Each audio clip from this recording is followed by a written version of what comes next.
when teaching of Islam. How can the state dictate that this is the branch of Islam that the government the country of Indonesia does not have any right to force. But no, but the Council of Ulama don't they? It's not the Council of Ulama. Every religion has their own reference. So Islam, of course, based on Al-Quran and the tradition of Prophet Muhammad, peace be upon him. As long as those people do not follow these reference, of course, we consider that they are not part of Muslim. Just finally, gentlemen, do you think it is actually possible to maintain religious harmony here in multicultural Indonesia? Muhyiddin? Yeah, definitely. It is no doubt that we Indonesian people enjoy religious freedom right from the time of our independent days. Only recently there are minor cases, I could say. Andres, how do you think religious harmony can be maintained here in multicultural Indonesia? There should be a radical change of the mindset of many religious leaders in Indonesia. If not, violence after violence will keep on continuing breaking out in Indonesia. I'm not only talking about burning churches, I'm talking about killing people, killing hundreds, thousands of people in the name of their respective religion. I'm afraid we're going to have to leave it there. Gentlemen, thank you very much for your time. Come. That's all the time we have for this edition of 101 East. You can always follow the program through our website, podcast and Facebook. From all the team here in Jakarta, Indonesia, thanks for watching.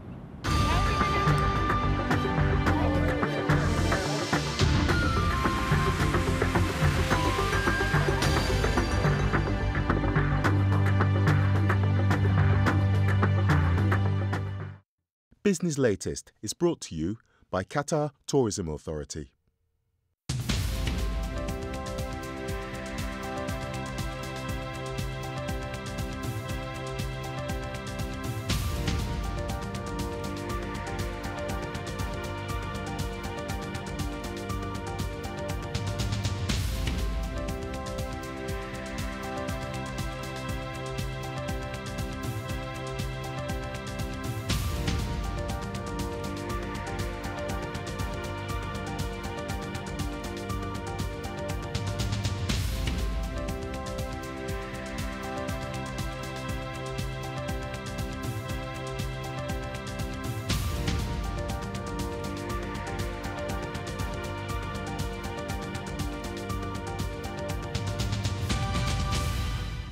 Business Latest is brought to you by Qatar Tourism Authority. All the news, all the time. AlJazeera.net/English. To invest in a country with nearly 450,000 university graduates per year, please push the button.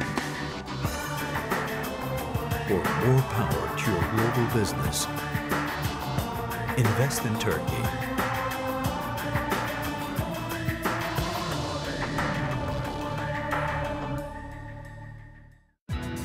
From local traders to international finance, it's commerce that makes the world go round.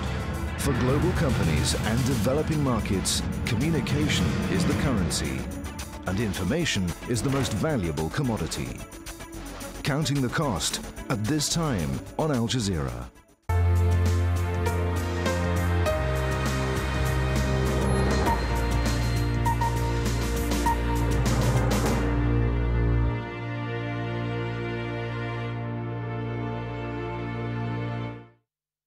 This is Al Jazeera.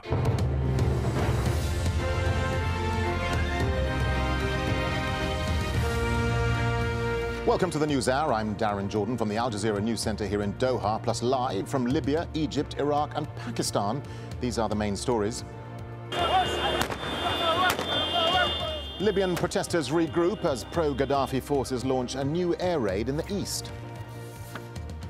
The scramble to leave Libya, the plight of migrant workers who want to go home but are stuck without any help from their governments. Meanwhile, the US president has stepped up the pressure on Colonel Gaddafi. Muammar Gaddafi has lost legitimacy to lead, and he must leave. And as Friday prayers gets underway across the Arab world, the call for change continues.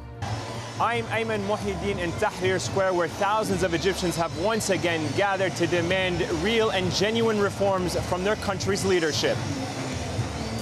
I'm Jane Araf in Baghdad's Tahrir Square, Liberation Square, where thousands of demonstrators are gathering, and riot police are trying to prevent them from going any further.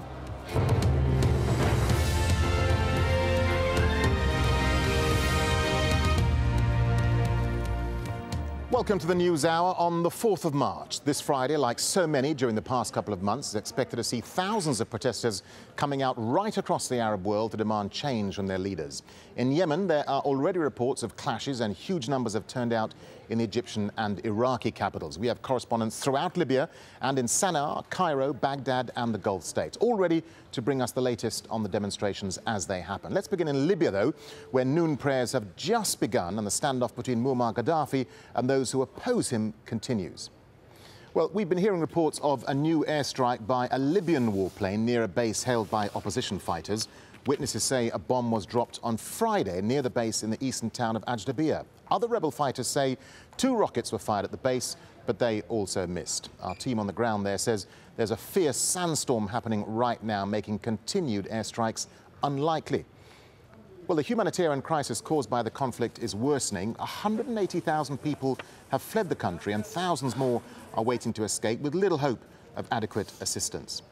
And US President Barack Obama has called for Muammar Gaddafi to go now, but while saying all options are on the table, Obama wouldn't commit to enforcing a no-fly zone over the country. Tony Bertley reports. So there are a whole range of... A few possessions in their bags and the clothes on their backs. Migrant workers in Libya on the move looking to escape somebody else's conflict. These feel destitute and abandoned. The lucrative jobs in an oil-rich country lost in the uprising. At the docks in Benghazi Thursday, yet another boat stands by to collect its human cargo. This time, 600 Syrians board the Captain Abdullah. But in recent days, vessels from China, Vietnam and Europe have come to collect its nationals. أكيد شعور جميل يعني هذا ماشي على بلده بيكون شعوره جميل شعور جميل. We've been here for 3 days, he says. It feels very good to go. At the peak, up to 10 boats a day were setting sail from here, with migrants desperate to flee the danger. More than 30,000 migrant workers have left from this port in the last week. The exodus is slowing, but still they're coming. Countries from all over the world have remembered their nationals, but there are some, a few, that have been forgotten.